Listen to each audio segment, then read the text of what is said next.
ஹரி ஓம் குருவே சரணம்.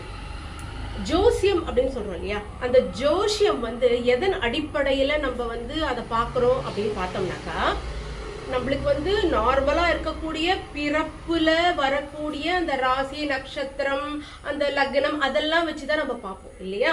ஆனா பகவான் என்ன சொல்றாருனாக்கா, உன்னுடைய ராசி கட்டம் அமையறது இல்லையா, அந்த அமைப்பே எதன் அடிப்படையில அமையறதுனாக்கா உன்னுடைய பூர்வ ஜென்ம பாவ புண்ணியத்தின் அடிப்படையில தான் உன்னுடைய பிறப்பின் ஜாதகம் அமைகிறது அப்படின்னு சொல்றாங்க.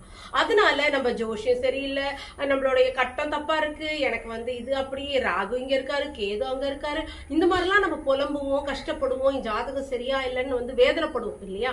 ஆனா அது கட்டத்துல ப்ராப்ளம் கிடையாது, நம்மள அந்த 9 நவ கிரகங்கள் ப்ராப்ளம் கிடையாது.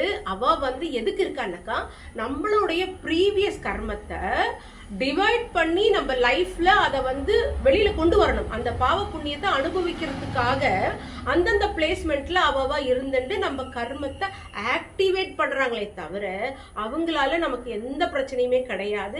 அதனால என்ன நான் தெரிஞ்சுக்கணும் அப்படின்னாக்கா, செய்யக்கூடிய செயலை முதல்ல முடிஞ்சது இனிமேல் ஒன்றும் பண்ண முடியாது.